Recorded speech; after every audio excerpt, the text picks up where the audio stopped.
Next ఇంతకుముందే చెప్పాను. మహిళా సాధికారతలో భాగంగా సాక్షం అంగన్వాడీ పోషక్ అనేటువంటి స్కీమ్సెస్‌కి అత్యధికంగా కేటాయింపులు గూడా ఇవ్వటం జరిగింది. దాదాపుగా ఈ 2 స్కీమ్సెస్‌కి 23,000,00,00,000 రూపాయలు. అంగన్వాడీ సెంటర్స్ అంటే మనందరికీ ఐడియా ఉండొచ్చు. ICDS integrated child development scheme కింద మనకు రేషన్ కార్డులలో 0-6 ఇయర్స్ ఏజ్ గ్రూప్ ఉన్నటువంటి వారికి మరియు గర్భిణీ స్త్రీలకు, బాలింత మహిళలకు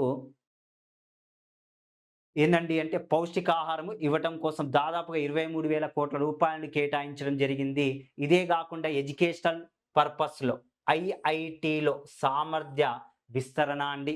నెక్స్ట్ అన్ని జిల్లాలలో డే కేర్ క్యాన్సర్ సెంటర్‌లను ఏర్పాటు జేయాలి. మనకు ఈసారి హెల్త్ సెక్టార్ విషయంలో గనుక చూసుకున్నట్లయితే దాదాపుగా 99,000,00,00,000కు పైగా అమౌంట్‌ని కేటాయించారు. ఇదే గాకుండా ఈ రానున్నటువంటి ఈ 5 సంవత్సరాలలో 2030 ఇయర్స్ నాటికి 75,000 ఎంబీబీఎస్ 75,000 ఎంబీబీఎస్ సీట్ల సంఖ్యను పెంపొందించాలని టార్గెట్‌గా పెట్టుకున్నాడు. ఈ ఇయర్‌లో 2025, 26 సంవత్సరాల్లో ఎంబీబీఎస్ సీట్లు ఎన్ని పెంచాలండి అంటే 10,000 ఈ ఒక్క సంవత్సరమే 10,000 పెంచుతాను అని చెప్పి మన బడ్జెట్‌లో అనౌన్స్‌మెంట్ చేయటం జరిగింది. ఓకే. అదే విధంగా భారతీయ భాషా పుస్తక్ పథకం అనేటువంటి దాన్ని తీసుకొచ్చాడు. ఇది డిజిటల్ రూపంలో ఉండాలి. కాగితం రూపంలో గాకుండా డిజిటల్ రూపంలో ఉండటం కోసం పాఠశాల మరియు ఉన్నత విద్య కోసం డిజిటల్ రూపంలో భారతీయ భాషా పుస్తకాలను అందించడం కోసం.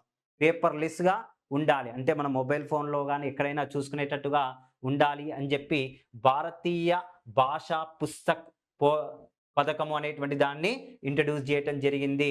Next national centre of excellency for skilling and అంతర్జాతీయ నైపుణ్యము మరియు భాగస్వామ్యము అనేటువంటిది ఏర్పాటు చేయాలి. ఓకే.